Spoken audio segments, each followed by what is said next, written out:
What's going on, guys? It's gonna be a quick video today, but a huge stepping stone for the truck. So I actually got it outside, so I'm gonna go ahead and show you the video of that. Just pulled it out and let it run for a little bit, took it down the street, and that's about it. Definitely a lot still to do, nowhere near done. Got to do running boards, have a couple little things to check out, but let me go ahead and play that video for you real quick, just a little walk around, and then we'll get back to it and I'll tell you guys what's gonna go on next.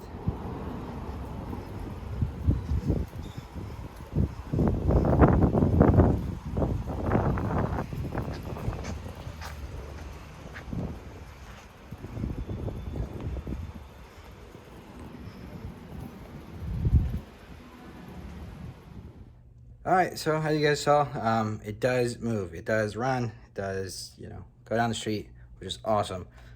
Huge stepping stone, got me really excited to be able to finally pull this out. This is honestly probably the first time that truck has been outside since 2008, I think. I got the truck, I was in 7th grade from my dad, and I'm 25 now, so it's been a long time coming. Did a lot of different things with this truck. I was gonna do 2-wheel drive, I was gonna do 4-wheel drive on a Blazer frame, and then finally decided on this frame, and then had a 350 in it, changed it up and went with the Cummins, and all kinds of different changes. So it's really good to finally see this thing roll out the door and be moving on it. There are a few little things I'm gonna have to address. Number one, well, two things that are pretty major. One is there's a coolant leak on the one intercooler line. So let me see if I can just show you real quick. Can't really see it too much, but I have this bucket sitting under here catching fluid. You can kind of see the drip coming down right here. But yeah, so the intercooler, the one fitting is leaking, so I gotta go ahead. The other thing is I have one brake fitting that I think I can hear pushing air, so I need to check that out because the brakes seem a little bit soft. So I'm gonna have someone here to do that with me, so I'll probably do that one day this week, kind of figure out what that brake line is. I think I saw a little drip of oil come down from the rear main seal when I had it outside. I'm not sure if that's just left over from when it was leaking when the timing was off, or if it's still leaking. Not really sure. Gonna take a look at that. If it is a problem, it sucks, but I'm gonna go ahead and drop the transmission and get that taken care of.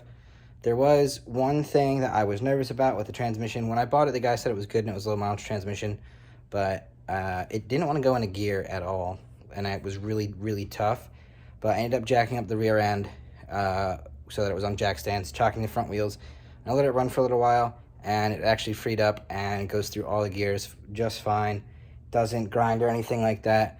But if I end up having to pull the transmission to do the rear main seal, I might put new bearings in it and just check out the inside. We'll see. I know I can do it. I got a shop press. I've done a few NV 4500s. This is an NV 5600. Supposedly a little bit harder, mostly just a lot heavier.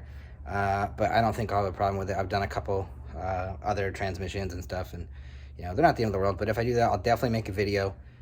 One other thing that I have a problem with, which sucks, but is what it is the alternator isn't charging. Gonna go ahead and get a new alternator. I'm debating if I want to just go get another stock Cummins alternator and convert it to a one-wire setup, or, which I have now, it's just that I think the brushes are bad. I pulled it apart and I did see it, but it is what it is. I'll either do that, or I'll just go ahead and order a one-wire alternator for a Cummins. They're a lot more expensive. It's like $300 versus $100, so I'm not really sure what I'm going to do about that. Depends on how, I guess, lazy I'm feeling, but got to do that stuff. Definitely going to be a lot more videos to come, because just because it's running and I can take it outside, there's still so much to do. We got all kinds of stuff to do with the bed still, the running boards, the bumpers. You can see they're on there. I actually really like it, but they're actually just rigged. They're just zip tied actually to the front end. They're gonna work out a lot better than I thought as far as how they're gonna fit with this frame, but I still do have to make those mounts. Got to weld those up. Gonna do a little bit of work with the pedals still, because I don't like the clutch pedal. I can bring down a little bit, and then the brake pedal, there's a little bit of stuff to do still. But overall, super excited to have this thing the way it is. Here's one more shot of the engine bay for you guys. You can see how tight it is. I do have this piece I still have to put in to put the latch in. I have it, just got to do it.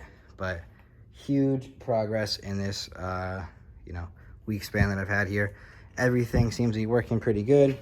I do have new tires and rims and tires coming hopefully this week. They're just going to be some used ones off of Facebook. I made a deal with a guy, but definitely need some new tires and rims. These are not going to fly.